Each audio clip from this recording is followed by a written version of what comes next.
I never thought the man my wife called her gay best friend would end up sitting at my family table, teaching my son to call him Uncle Dad.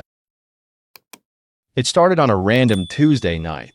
I got home later than usual. I'd stayed after school to help a kid with a science project and walked through the door expecting to find the usual toys scattered, kids in pajamas, Rachel curled up with her laptop. Instead, the house was weirdly lit. Laughter echoed off the walls, and the TV was playing something loud and fast. And on my old couch, surrounded by snack wrappers, were my wife and a guy I'd only met once before, Justin. They were doubled over, barely able to breathe with how hard they were laughing. My 6-year-old, Lily, was long asleep upstairs. Mark must have been too. I just stood there for a second, keys still dangling from my hand. Rachel looked over first, her eyes bright. "Bree, you're home.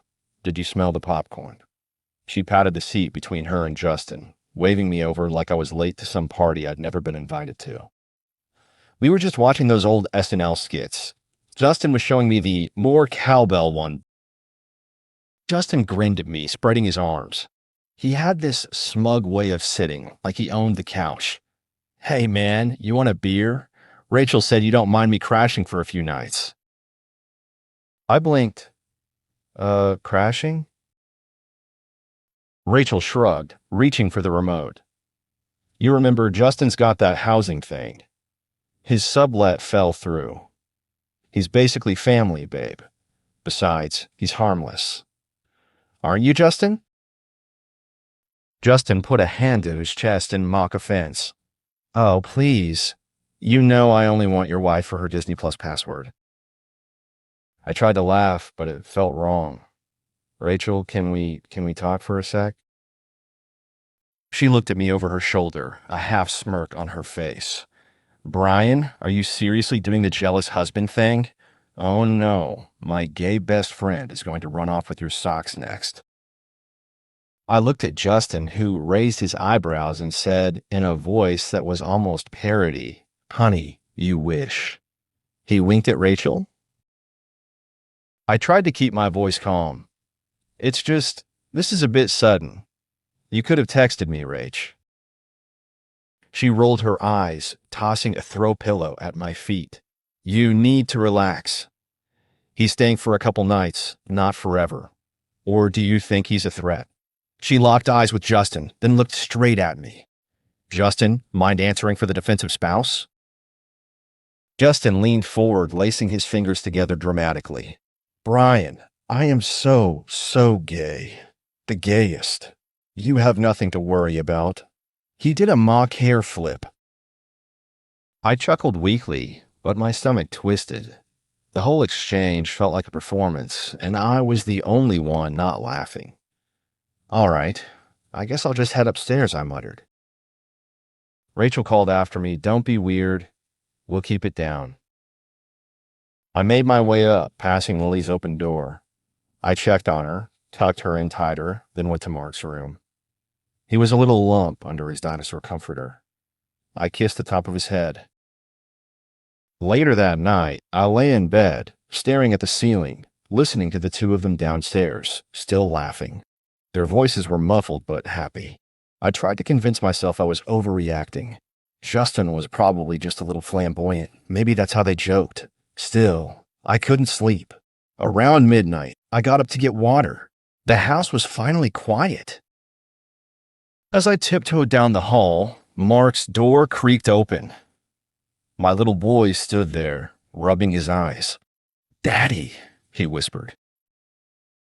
"Hey, bud, what's up?" He looked down the stairs, then up at me, and said, so clear it made me freeze, "Is Uncle Dad sleeping here now?" My heart hammered in my chest. "What did you say?" Mark shrugged, thumb in his mouth. "Uncle Dad. That's what Lily said. She said Mommy told her Uncle Justin's like our other dad now." I stood there, literally unable to move, the hallway spinning a little under my feet. The words just hung in the air. I pulled Mark into a hug, shushing him back to sleep, but my mind raced. All those laughs, the inside jokes, Rachel's eyes daring me to protest. And now my own son, my kid, calling this guy Uncle Dad. I stood there for a long time, staring at the shadows on the wall, genuinely unsure what to do next. And the longer I waited, the more I wondered if maybe I really was just being paranoid. But the sick feeling in my gut wouldn't go away. I tried to let it go. I really did. I told myself maybe Mark just misunderstood, or it was a joke Lily heard and repeated wrong. But over the next week, Justin didn't just crash for a couple nights. He was everywhere. I started coming home to find Justin sprawled out with my kids in their fort pillows, reading them bedtime stories. He had this booming storyteller voice doing all the accents, making Lily and Mark squeal with laughter. Rachel sat nearby on her phone, legs tucked under her, grinning at Justin's antics like he was some kind of star. I walked in one evening as he was finishing the Gruffalo, and Mark yelled, "Uncle Justin, do the monster voice again."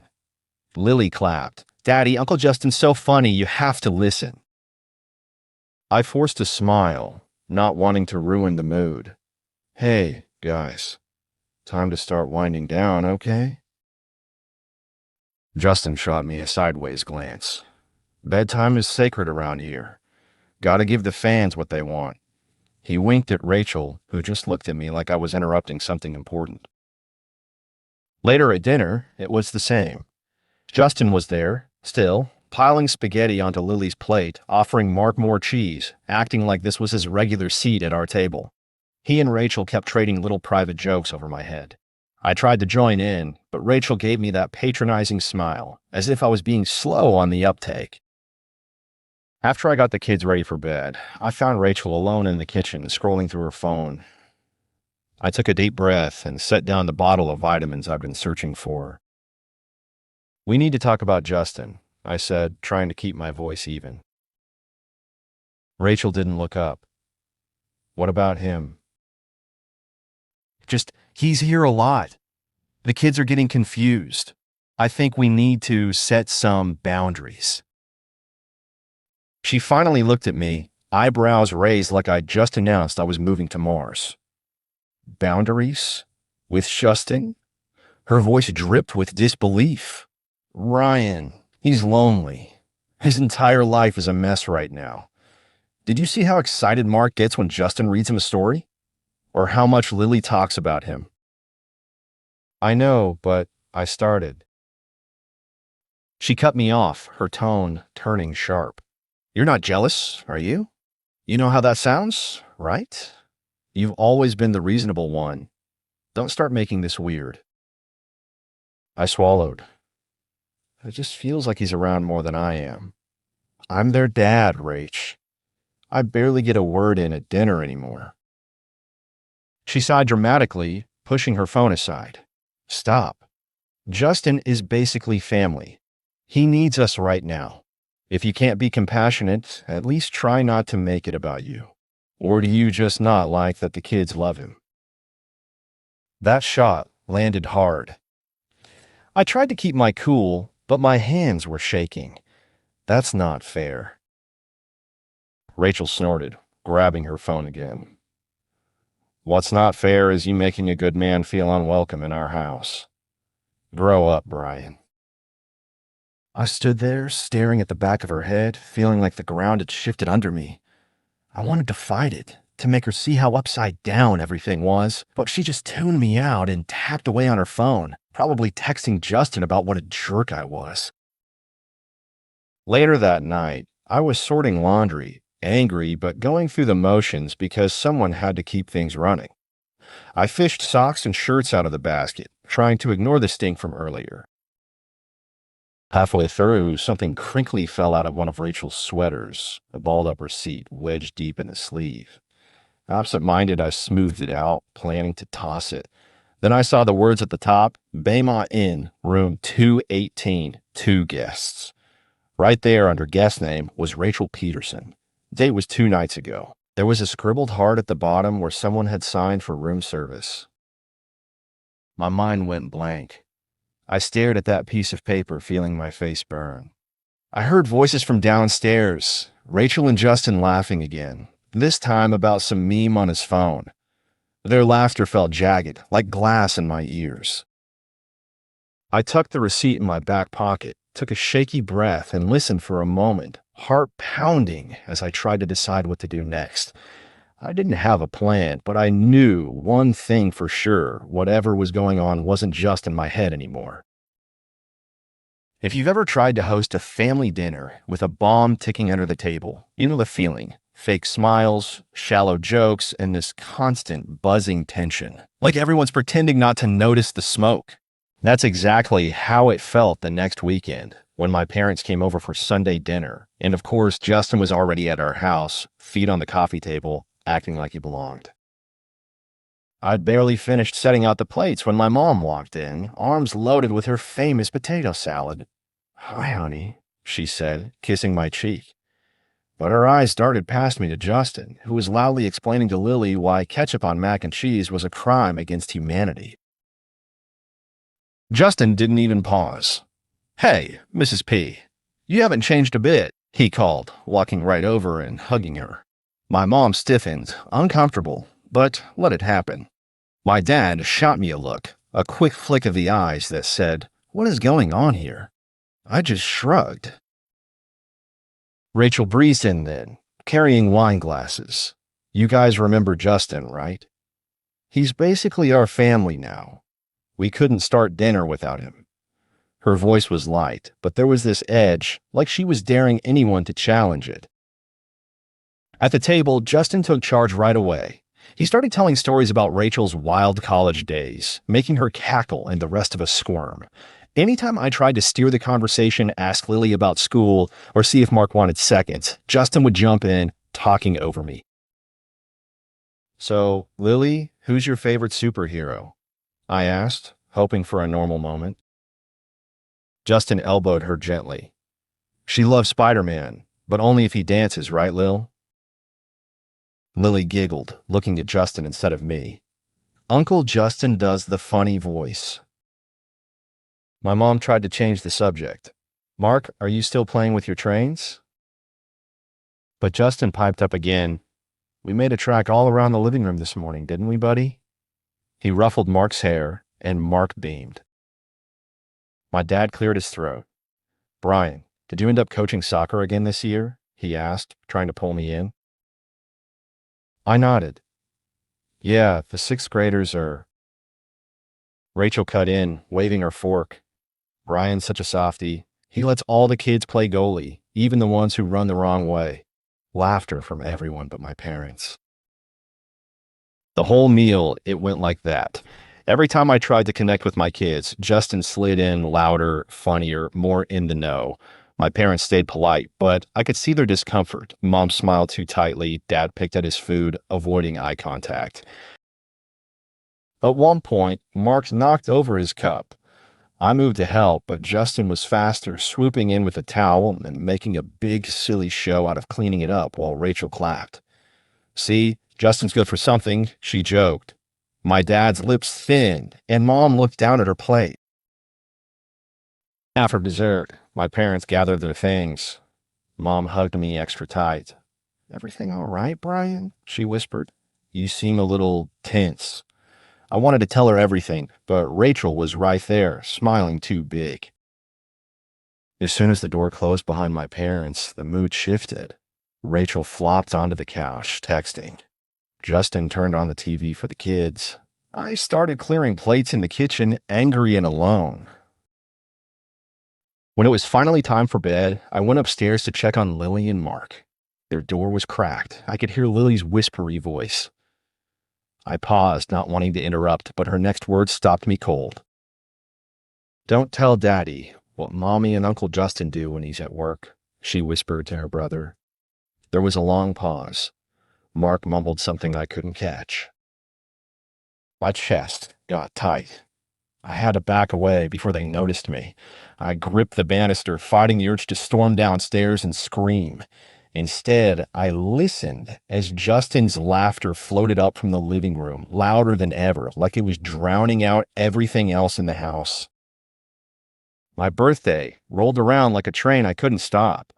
Rachel insisted on throwing a joint family and friends dinner at our house. Her parents, my parents, a couple of my buddies, some of her work friends, and obviously Justin at the center of it all.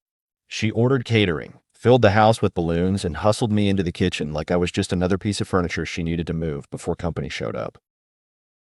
From the start, Justin was everywhere. He handed out drinks, told everyone where to sit, even arranged the candles on the cake with a big show. Got to get the vibes just right for Brian, our resident Mr. Trustworthy.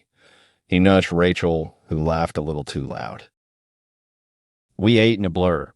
Rachel's parents kept asking Justin about his latest designs. My friends tried to get my attention, but Justin always piped up. Oh, Brian's not on group chats anymore. He's too busy keeping us all in line. My dad made an awkward joke about needing a referee at our table, and Rachel giggled. Don't give Brian any ideas. He'll start recording family dinners. When the cake finally came out, everyone gathered in the living room for presents. I was just hoping for socks or maybe gift cards. Rachel stood up front, clutching a big box wrapped in shiny blue paper, grinning at everyone. Okay, everyone, this is my favorite part. She shoved the box into my lap and winked at Justin. Should I tell him or let him open it? She teased, eyes darting around. Justin held up his wine glass. Let him suffer. Someone snorted with laughter. I peeled back the paper, and right away, I knew something was off. A bright red t-shirt tumbled out. In giant white letters, it read, "World's Most Paranoid Husband." People started laughing before I could even react. My best friend Trevor let out a whoop. Rachel's mom giggled behind her hand. Even my own dad coughed out a nervous laugh, trying to play along. Rachel was already riffing. I figured, since Brian's always triple checking the locks and making sure everyone's where they say, seriously, if there was an Olympic sport for suspicion, he'd have a shot. Justin cut in, raising his glass like he was on stage. A toast to Brian, the world's most trusting guy. We're all just glad you've got our backs. Especially mine. He threw his arm around Rachel as he said it. Everyone cracked up. All I could do was stare at the shirt, unsure if I should laugh or throw it in the trash. The room spun a little with the noise. Rachel nudged me. Oh, come on, put it on. Show everyone you can take a joke, babe. I forced a smile as I pulled the shirt over my head. It felt like a costume, not a gift. Justin leaned in, voice low so only I could hear. Looks good on you, Brian. Suits your style. I glared at him, but he just gave me the kind of smirk that made my blood boil. Trevor tried to lighten the mood. All right, next toast should be for Rachel. Living with this much paranoia must be a full-time job.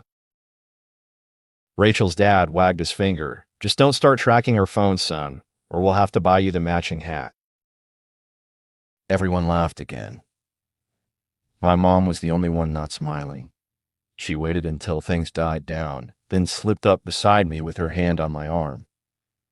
Honey, she whispered, voice gentle but grave, is everything really okay at home? You seem embarrassed. I looked at her, feeling my cheeks burning, everyone's laughter still echoing in the background. For the first time, it hit me how public this had all become. My marriage, my dignity, they weren't just private embarrassments anymore. Even my own mom could see the cracks. The voices around me started to sound distant, like I was underwater. Justin was still performing for the room. Rachel was telling some story about me panicking when someone forgot their house keys, but people kept laughing. I stood in the middle of them, wearing that stupid shirt, feeling more exposed than I ever had in my life. And I knew then they weren't just making fun of me. They were pushing me out. And nobody, not even my own family, had my back. After that birthday dinner, the house felt colder, even when it was full of people. But what really got me was how that coldness started following me everywhere else. One morning before work, I checked my phone, expecting the usual back and forth from my fantasy football group chat. Instead, I saw hours-old messages and barely any replies to my last comment. I shot off a joke about the Bears. Silence. Even Trevor, who never missed a chance to roast me, left me on red. At school, it got weirder. My coworker Dave usually flagged me down in the parking lot to complain about the principal, but he just nodded and kept walking. In the lounge, two teachers, people I joked with at happy hour, went quiet when I came in. I tried to laugh it off, but I caught the way they looked at me, like I was radioactive. By Wednesday, I was checking my phone in the break room, desperate for some sign everything was normal. Instead, I opened Facebook and found 3 posts you might have missed, all from Rachel's account. The first, it's so hard when people you trust start doubting everything you do. Here's to all the women just trying to find a little happiness and support at home. The second, some people think being a good husband means playing detective. I think it means loving unconditionally. Wish me luck. Comments from her friends flooded in. You're so strong, Rachel. Don't let anyone make you feel crazy. Someone wrote, you deserve better. The posts were public.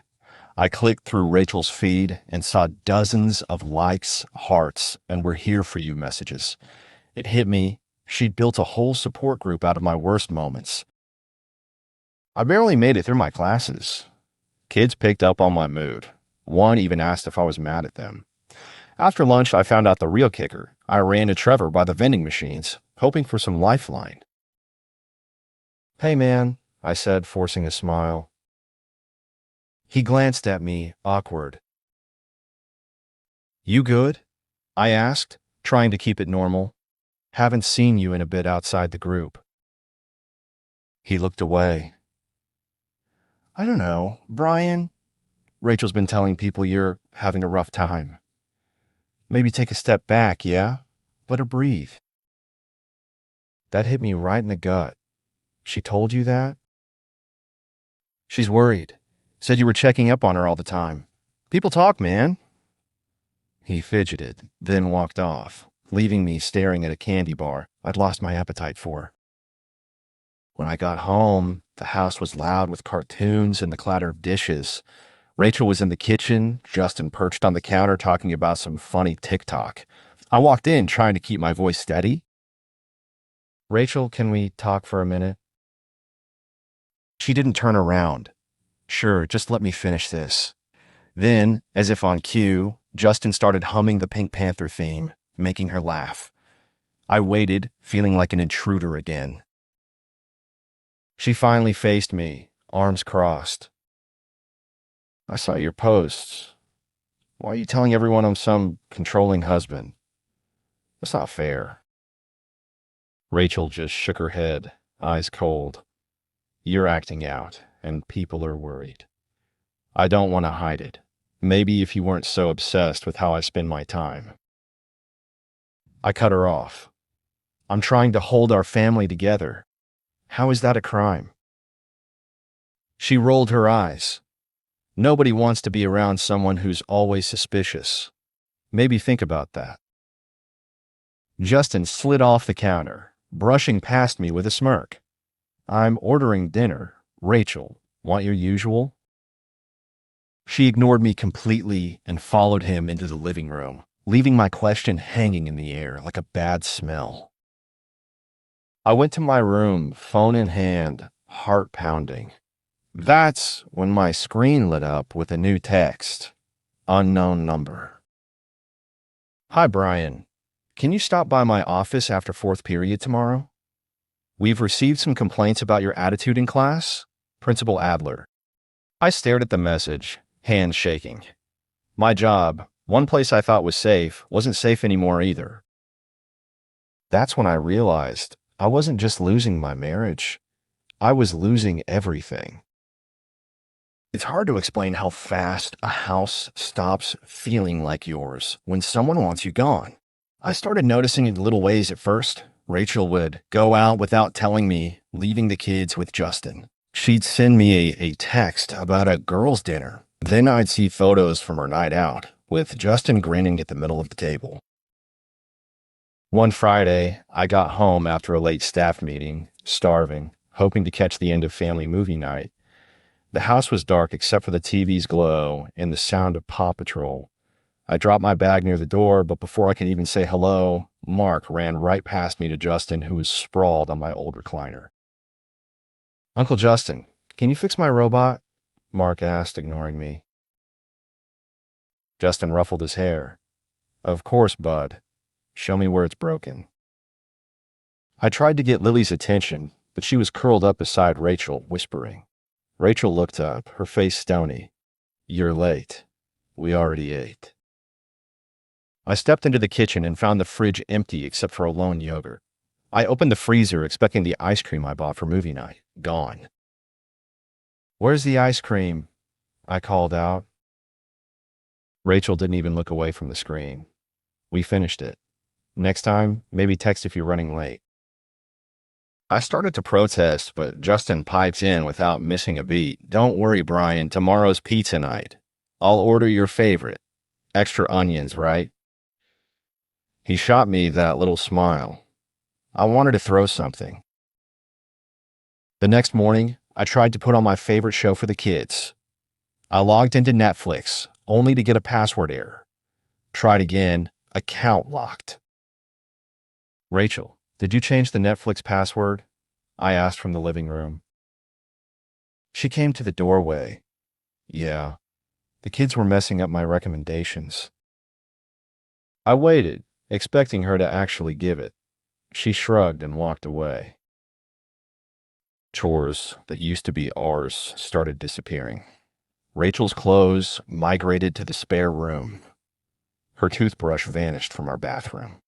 When I tried to bring it up, she just said, "It's more practical this way. I need quiet for work calls." Meanwhile, Justin's stuff spread everywhere. His laptop charger tangled with mine. His shoes blocked the hallway. Most nights, he stayed late, sometimes until after midnight.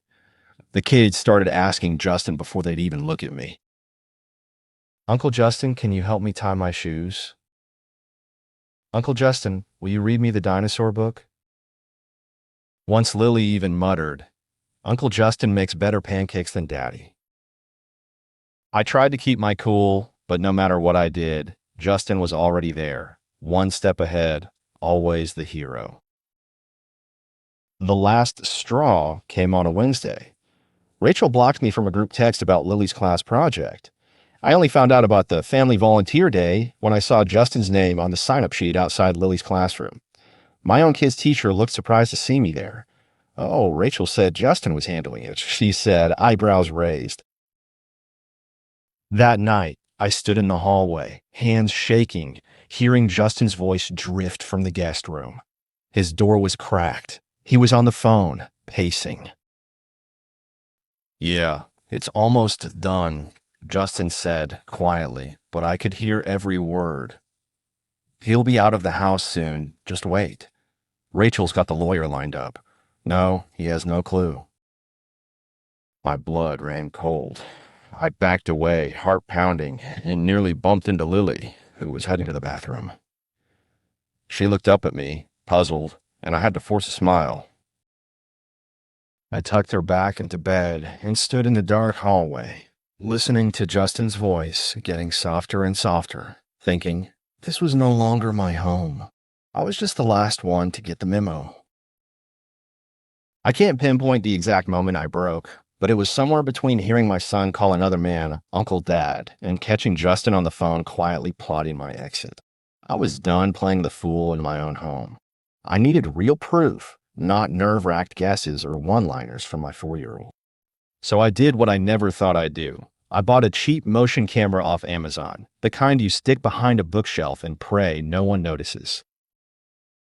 I waited until everyone was out. Rachel had whisked the kids to the playground, Justin tagging along for family time, then slipped the camera behind our living room photo frames. It looked just like a piece of plastic junk. I synced the footage to a private email only I could access. For 3 nights, I made up reasons to work late. Parent conferences. After-school science club.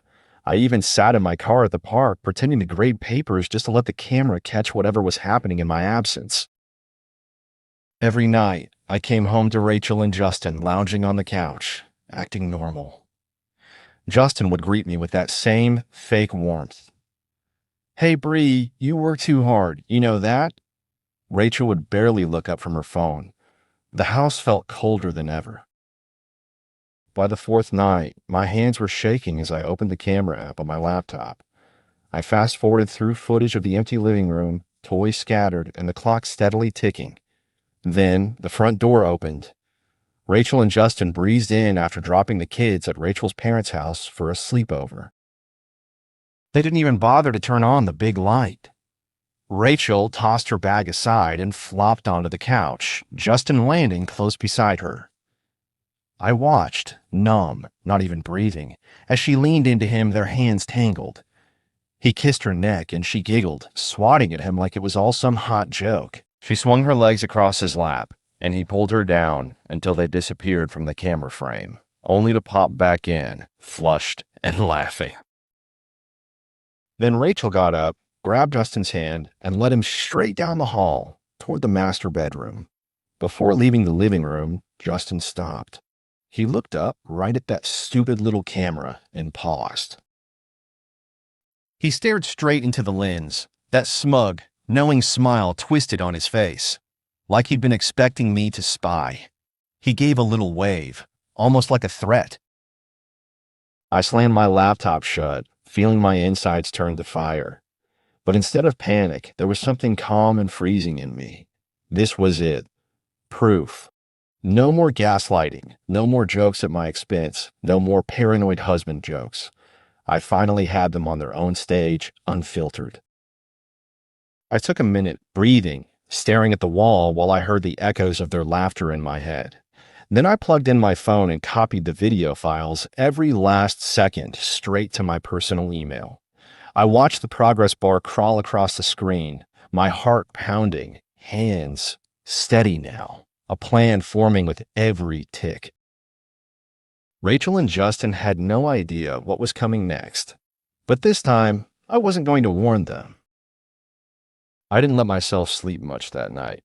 I kept replaying the footage, memorizing every smirk, every touch, every second Justin stared into the lens like he was daring me to fight back. Instead of rage, I felt this weird, crisp focus, like I'd finally stepped outside the fog they'd wrapped me in for months. I needed backup. People who'd believe the truth, not Rachel's version. First, I called my brother Matt. I didn't even get through "Can you come over?" before he said I'll be there in 20. I texted Trevor, the one friend who hadn't completely vanished. "Need you at my place ASAP. No questions." A half hour later, we were crammed into my kitchen, blinds shut, door locked. I sat them down, plugged in my laptop, and opened the video, my hands steady for the first time in weeks. Matt's eyes widened immediately as the recording played out on the screen. Rachel tangled up with Justin, giggling, dragging him to her bedroom. Justin's smirk straight at the camera felt like a slap. Matt was the first to speak, voice low and furious. "Jesus, Ryan, you've been telling me something was off for months, and this," she lied to my face. He shook his head. Trevor looked devastated. "I thought Rachel was just stressed out. I can't believe she did all this. And Justin, what a snake." I let them vent. Then I laid it all out. The hotel receipts, the things the kids had accidentally said, Rachel's social media posts blaming me for everything. I even told them about Justin's late night phone call, plotting to push me out of my own house. It all fit together now, ugly but undeniable. Matt put his hand on my shoulder. "We're with you. She's not going to twist this around on you. You need to get in front of it before they find a way to flip the story." Trevor nodded, determined. "You need a game plan, timeline, proof, witnesses. I'll back you up with your parents. Matt can talk to your cousins. Don't let Rachel spin this, Brian. You've got the evidence. It's time she answered for it." We started sketching a timeline on paper, When Justin moved in, the hotel nights, Rachel's sudden distance, the family dinner humiliation, and the night Justin looked into the camera. Matt called my parents, reading them in. Trevor started reaching out to a couple of our mutual friends, sharing the bare facts and warning them Rachel might try to run damage control. It wasn't just about catching her anymore. It was about making sure nobody could doubt what they saw, that nobody would think I was crazy, jealous, or unstable ever again. This time, if Rachel tried to gaslight or guilt trip, she'd have to do it to a room full of people armed with the truth.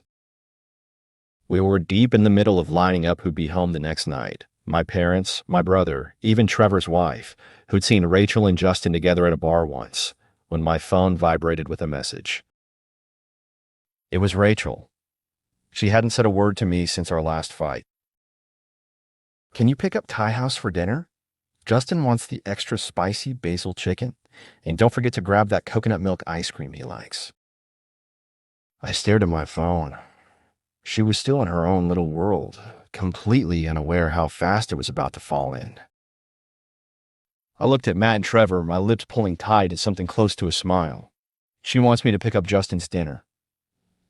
Let's make sure he enjoys his last meal here." Matt grinned, cold and satisfied. "Let's do it." I put my phone down, feeling anticipation build instead of dread. Rachel and Justin thought they'd won.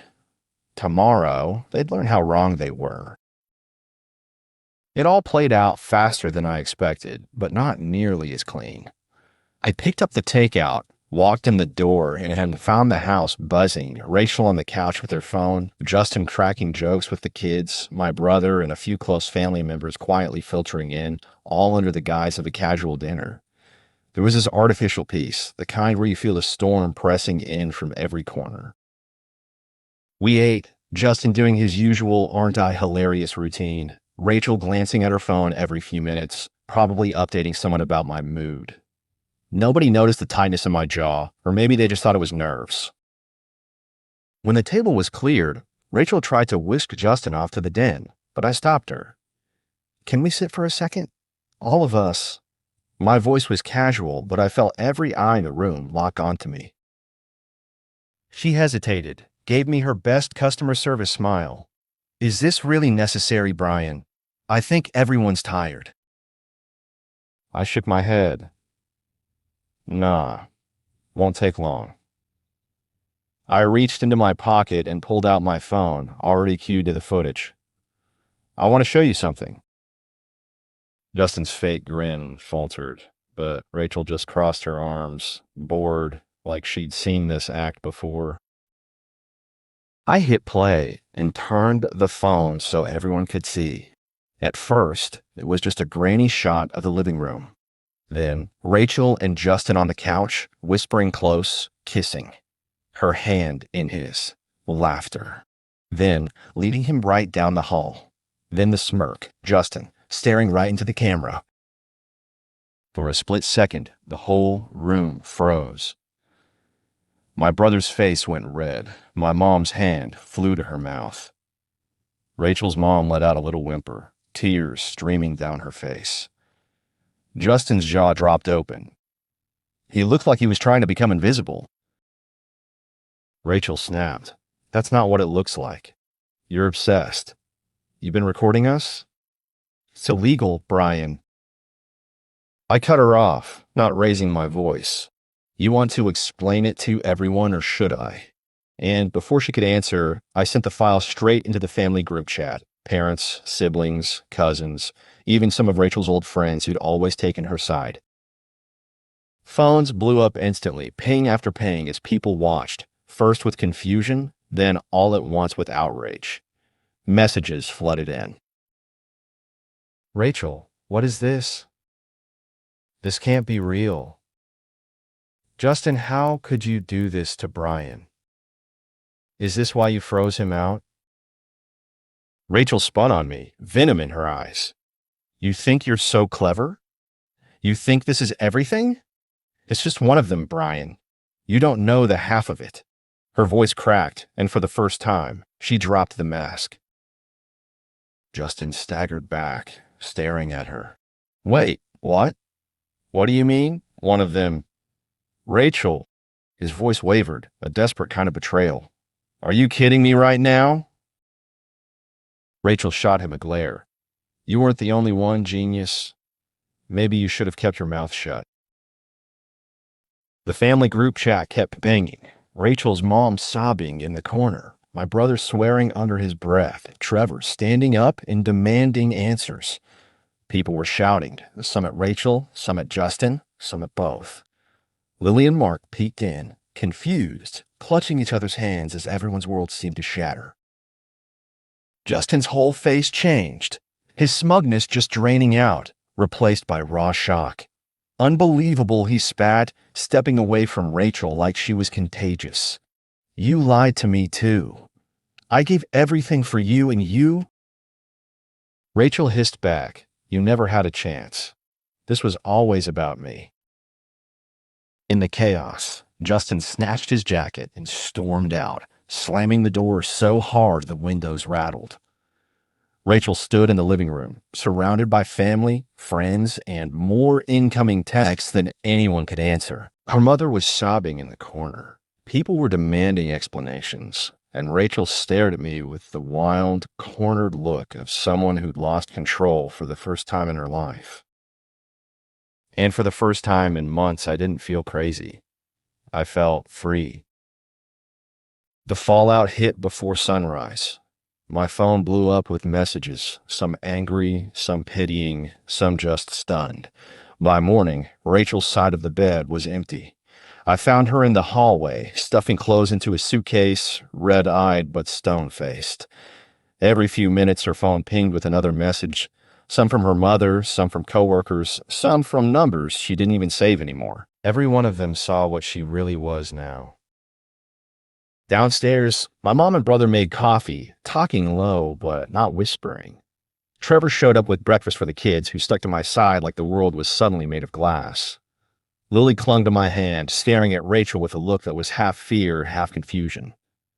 Mark hid behind my legs, peeking out only when Rachel tried to say goodbye. Rachel barely looked at me. She zipped her bag, dragging it down the stairs with a screech. My mom didn't move out of her way. My brother watched, arms folded, not saying a word. Rachel tried to break the tension, forcing a brittle laugh. Well, I guess this is what you wanted, Brian. Congratulations. Hope you're happy now. I didn't answer. Trevor did, voice flat. You did this to yourself, Rachel. Nobody here's clapping for you. She rolled her eyes, but her lips trembled. It's not like I'm the only one who ever... My mom cut her off, voice sharp as a slap. You need to leave. Rachel's face crumpled for a second. She glanced at the kids, but they shrank away. She wiped her eyes with the back of her hand, grabbed her suitcase, and walked out the door. No one followed. Through the window, I watched her pause at the curb, scanning her phone for some kind of lifeline. None came. Even Justin was nowhere to be seen. I turned back to my family. My mom hugged me, whispering, "We're proud of you. We're sorry we doubted you." Lily clung tighter. Mark finally let out a shaky breath. Rachel's last words in the house were, "Don't act like you're better than me," but nobody bothered to answer. The door shut behind her and stayed shut.